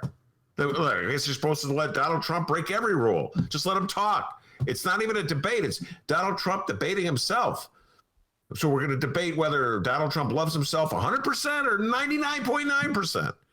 So I feel right there in that segment, what Chris Wallace said was the absolute truth. He did a great job of saying it. That you cannot believe a White House. I started the show by saying that, D. You know, I mean, it's like, thank you, Chris Wallace, for validating what I said at the start of the show. I can't believe White House doctors. I don't believe White House doctors. I didn't believe them when they said he only weighed 225 pounds. You go, well, that's a trivial thing compared to having COVID. But I just don't believe them. Once you lie about that, you can lie about anything. They're political operatives. They're not doctors. I'm not a doctor. I just started thinking of that Trump quote you play. I'm not a doctor. They're not even doctors. I mean, they're doctors, but they're political operatives in that instance. And so, no, that quote from Atlas sounded like something out of the Kremlin. Oh, our leader is in great shape. He's on the road to recovery. He'll be right back. Don't worry about a thing. Don't worry about a thing. You're in the hands of a great man. And, it's just sounded like propaganda. So I do not wish ill will to anybody, okay? I'm just saying I don't believe the White House political doctors. And the basic point he made, Dennis, was a good one. It's like, I mean, he just announced that he got it last night. So how could he already be on the road to recovery? So we'll see how this works out. When's the next mayoral debate? When's the next presidential debate? Well, who the hell knows now? Well, I was going to look. If he's well enough, I'm going to keep my big mouth shut. Yeah, all let's wait till Tuesday to find out when that is. Huh? Let's let a few days pass here. Oh, and the next presidential debate is the 15th, October 15th. Wow, it's right around the corner. It's in 2 weeks. So, and Ben, I know on Wednesday you asked me to order this, and I just got an email. Your Chris Wallace poster is on the way, so don't worry. Well, I was a big fan of his father. A lot of people don't know this. Chris Wallace had a father in the business. A lot of millennials, their heads are like, boo, whoa. Yeah, a lot of millennials. Mike Wallace was a great newsman. So Chris is a chip off the old block. And he works for Fox, Steve. I'm not a doctor. Okay, I'm not a doctor. Good times. All right, and we'll end it out here with an update on Madigan Gate, the time that utility bigwigs ComEd admitted to arranging contracts, jobs, and payoffs to associates of Michael Joseph Madigan. And for today's Madigan Gate update, we go to the Chicago Tribune in a piece by Ray Long. Now, Ben, we've never really talked about Ray Long much on the program. I don't know much about the guy. Really? Remember the one guy, Rick Pearson? I said I saw him once. Yeah, Ricky P. Yeah. See, here's the didn't want to let the cat out of the bag. I don't really know a lot of reporters in town. Mick Dumke, Rummana. I met a bunch when I went to the Sun-Times. But I was kind of not really part of the scene, so I don't know this dude. I just know he's been covering politics for a long time, and I read his byline. And we know Maya Dukmasova, the Chicago Reader, which, by the way, the First Tuesday is back. It's going to be a virtual First Tuesday. Go find out the information online. They have a Facebook page, First Tuesday. Maya and Ben, M-A-Y-A, Maya, and Ben. The First Tuesday is back. The First Tuesday, it's coming up. It's coming up soon. Please support that. It's for the Hideout. It's essentially, it's important raising money for the Hideout. You hear great political conversation, but the Hideout took a hit. By the way, again, I keep promoting Steve James' movie, A City So Real, but Tim Tutton from the Hideout has a lot of minutes in the movie, and he is on some Tim Tutton tears, man. Timmy T, he's going strong. Some great Tim Tutton and Maze Jackson. Lots of Maze Jackson in this movie. I like Maze Jackson. I know you're a fan of Maze Jackson. But anyway, please check that out. It's next Tuesday at 7 o'clock, and it's $5. A lot of political talk. And Asita will be with us from the New Republic. And Lord knows what will be happening in the world by Tuesday. I mean, I wouldn't have predicted today, yesterday, that we'd be talking about Donald Trump and COVID, having COVID. So Lord knows what Tuesday will be about, but it'll be great political conversation, and it's really important to help the Hideout. God,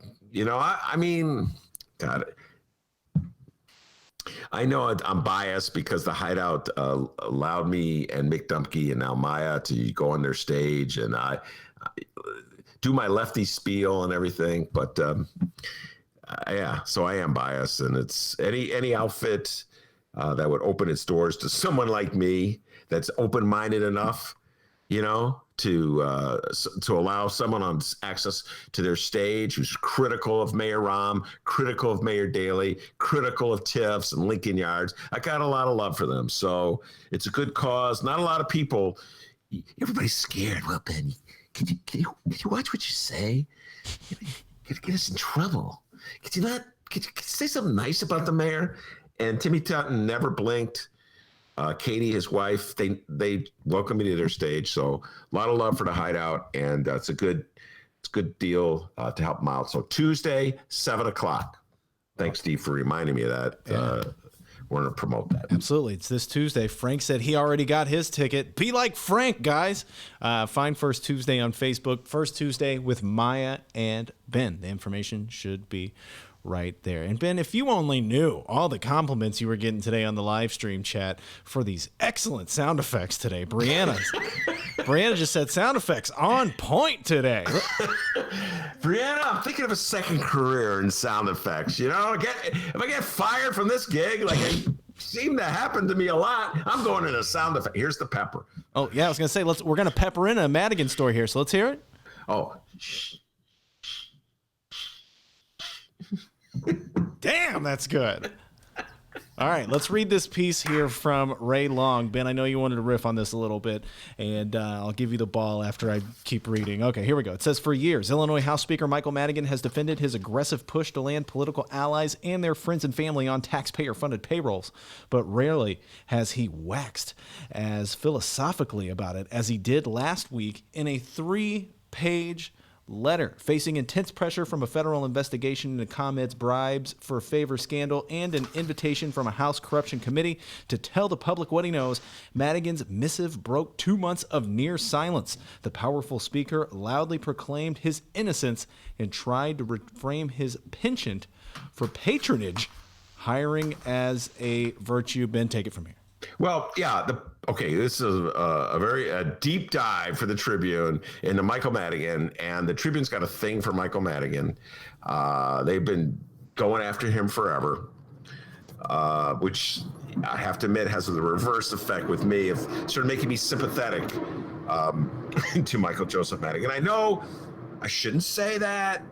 Reporters are supposed to be like, what are we, like, without feeling? We're just machines, objective machines. Well, just the facts, Ben. But it's just, I see the selectivity of the Tribune, who they go after, who they don't go after. And they've been going after Michael Joseph Madigan. And I just want to point out that Michael Madigan, for all his faults, took the stand on behalf of unions during 4 years of Rauner and on behalf of retired pensioners.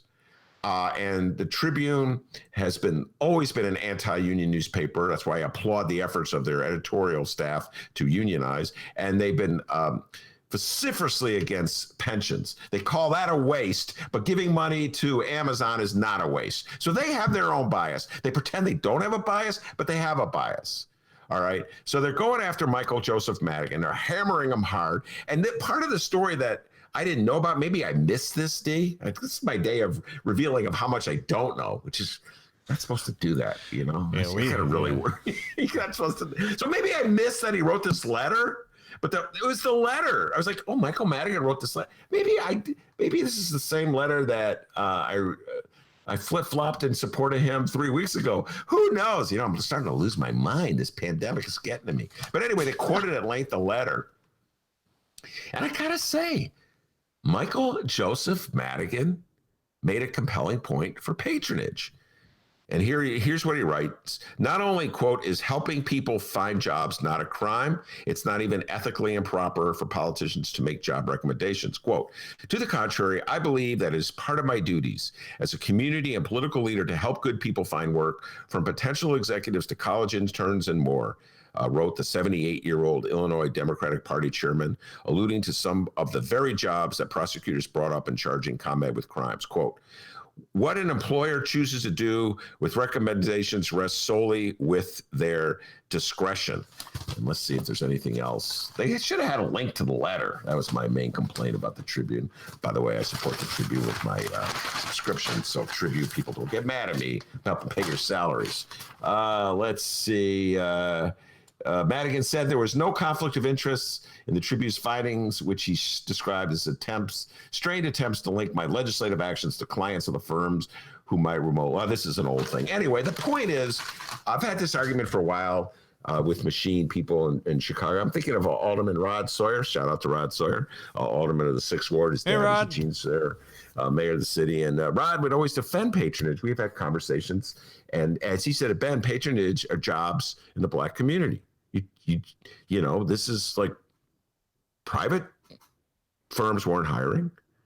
The government hired people. They were jobs. And there's a lot of middle-class people who owe their middle-class status to patronage jobs. And he pointed out Michelle Obama's father was a city worker, worked for the water department, I want to say. And he convinced me. Didn't take a lot. But I view, like, if you have a job and you're working for the city, that's a direct investment in Chicago. That's why I'm hoping Lori Lightfoot does not bow to the wishes of Johnny C., the head of the Fraternal Order of Police, and take away residency requirements for police officers. I think it's really important for police officers to live in the city of Chicago. They have a little more allegiance to the city that way, and they're contributing to the city, that is tax base if they stay here. So I think there was a pretty strong defense of patronage, and I know a lot of the good government types out there have been railing against patronage for years, but a lot of the good government types, they come from privileged backgrounds. Their family can send them to good colleges, and then they get corporate jobs in Chicago, and guess what? They look the other way when there's pinstripe patronage, and their law firms get business from the city and then shut up in terms of criticizing the policies of the city. So I just think there's a double standard when it comes to patronage. If it's like blue collar patronage or people who are working for the city or its clerks, et cetera, and so forth, there's contempt. on the part of many good government types. But if it's pinstripe patronage, if it's a contract that it's awarded to a law firm, well, we're just looking for the best qualified people to do the job. Well, this is why I feel another flip-flop coming on, D. Uh-oh. Get your scorecards out, listeners. Here we go. Oh. I'm with the, sorry, Mark Brown. I'm sticking with Madigan for the moment. Let's see where let's see what the weekend brings and where I stand. I think we've officially lost track of how many times you flipped and flopped, because I think an hour ago you already said that Madigan shouldn't resign. And I can't remember. So you're staying your ground. Oh boy, there's a bunch of scratches in everyone's scorecard right now. I try to keep track of all these flip-flops, but D, it's hard. It's really hard, okay? No one wins the prize. But that is our show for the week. Guys, we have Benny J bonus interviews for you to download, all right? Saturday, Sunday, and Monday, available at 5 a.m. You can download these Benny J bonus interviews. I know we recorded one with Samina Mustafa yesterday, talking all things the debate. And, well, the news didn't break on Trump and COVID, so we didn't really discuss that. But, Ben, who are we going to be talking with on these other bonuses?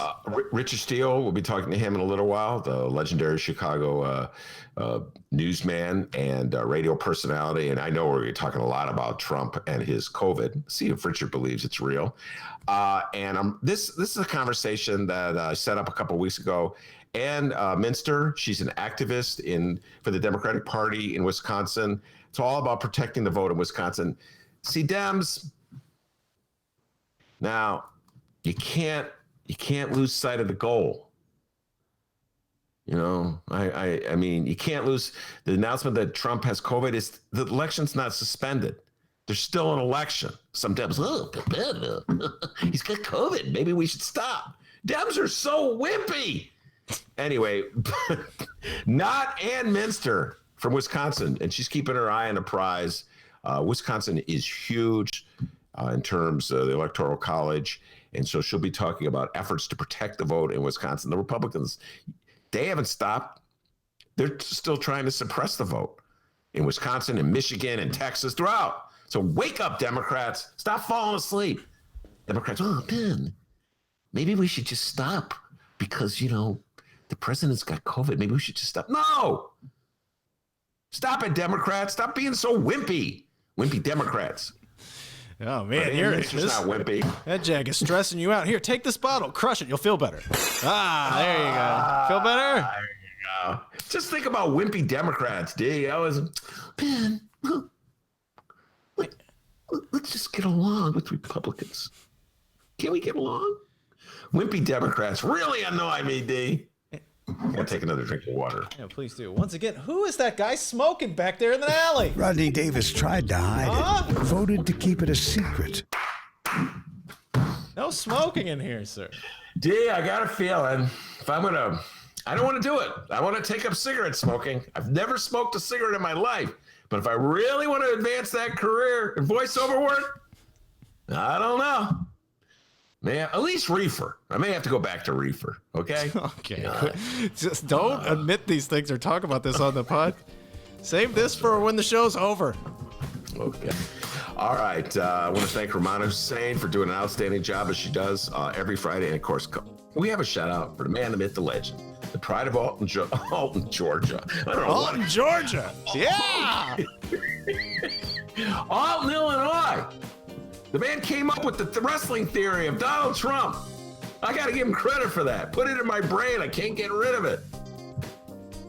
The man that Rummana Hussain, Donald Trump, and Ivanka all agree goes by the name of Dr. D. Give yourself a raise. Take it out of petty cash. Have a great weekend, everybody. Good afternoon, everyone. I'm not a doctor.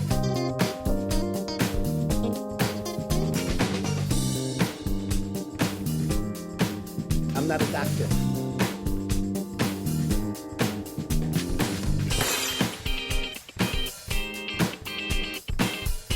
Good afternoon, everyone. Good afternoon, everyone. Good afternoon, everyone.